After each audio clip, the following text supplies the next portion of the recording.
Hi, I'm Yu-Gi-Oh! Dream. I divided my tips for getting gems in Master Duel in 5 types. So they are rank, daily missions, what deck you want, events, and accessories. Around ranking, you should always look at ranking in Master Duel. The reason being is because if you go, let's say you're in Platinum or in Diamond. If you go all the way from Platinum to Master, you don't even have to get to Master 1, but if you get to like Master 4, 3, you should get about 2,000 to 3,000 gems just from doing that. A lot of people will struggle getting there because you're not playing a meta deck.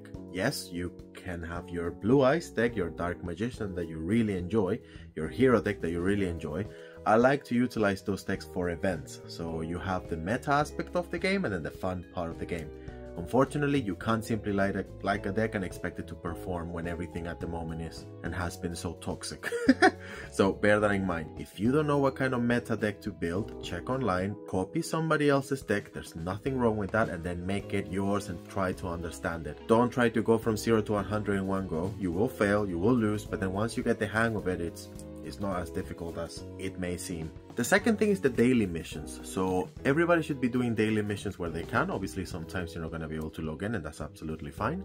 But the thing with daily missions is that you get 9 missions in total that you can do. So from special summoning to exceeded link summoning, pendulum summoning, to activating a spell or trap, so on. Those 9 missions are static. So what I like to do at the beginning of a season is that because they're static missions and you're only going to get from that pool of 9, you should only be claiming 3 missions every day that you're planning to do dailies. Why? So for example, in my case, I claim win a duel, link summon, and special summon because I'm playing super heavy samurai, so I can link summon, special summon, and win the duel relatively quick. Then I claim those 3, including the login bonus and the watch the live event duel, which gives you 5 gems. The reason why I do this is because the next day, from that 9 static pool of missions, I'm gonna get those 3 missions that I claimed yesterday. So the next day I will need to win a duel, special summon 5 times, link summon 3 times, and every single day that I do that, it will be a secure 120 gems.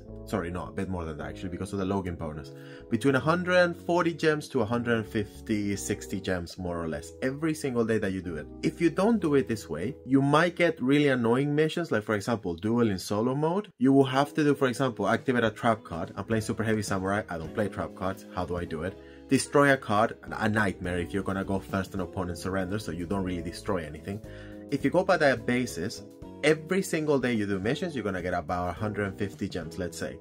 If you sum all of that up for the whole of the month, yeah, it's about over 2,500, 3,000 gems a month just from doing dailies. So you don't really need to spend money in the game. Master Duel is a really expensive game. I have never spent money on it, not even a single pound, dollar, whatever currency you utilize in your country. Don't spend money on Master Duel. The game is actually relatively free to play. The next thing that I wanted to talk about is that you need to choose the deck that you want. So if the whole deck comes out in a new pack, feel free to get it as long as you have the gems to do so. But for example, let's say when Kashtira first came out that you got half of the deck, not the whole of the deck.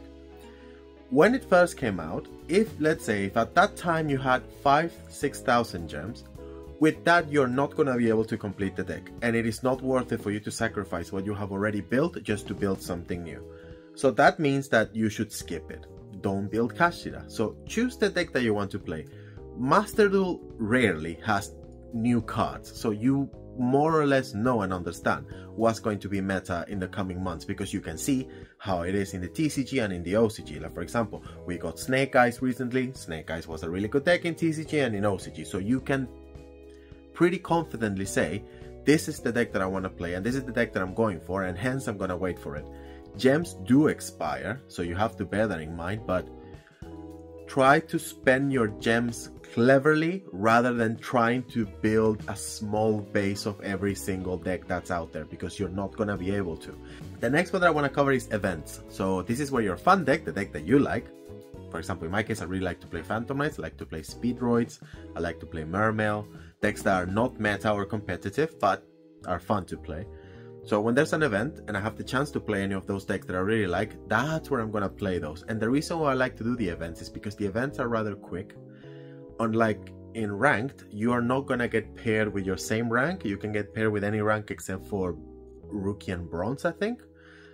and it should be relatively easy for you with a properly built deck that you can check online what people are playing for you to complete that event. Every month there's an event, so you will get about 3,000 or so gems every single month. So if you add the ranking, the daily missions, and the events into all of this, you should get about, well, I usually get every month between 7,000, 8,000, 9,000 gems every single month, not putting a single penny in it. That's 90 packs of a set. And then the last point is, don't abuse accessories. So accessories are rather cheap. If you look at sleeves, if you look at the nice wallpapers and stuff that they sell and the frames, you might, or the mates, you might feel the need to get all the cool and nice accessories that come out, especially some of the accessories that come out with bundles. You don't always need to get them. So having a shiny new field, try to stick with 2 or 3 that you like, for example. Maybe a nice frame and stuff, but don't aim to get stuff that you're not really going to utilize. So bear that in mind. It's not really going to be a lot of money, but everything that you spend gems wise is going to chip on it, and it's not really going to add any benefit for yourself. If you bear all of these 5 tips in mind, and you know how to cleverly spend your gems, and you know and understand what type of deck you want to play going forward based on what's being released, that you can sort of predict to some extent, you should be able to always rank within Master Duel, to always have gems, and not have to worry about anything. And then following all of these steps, I think is going to be really useful, and it will put you on the right track for you to have a successful Master Duel account.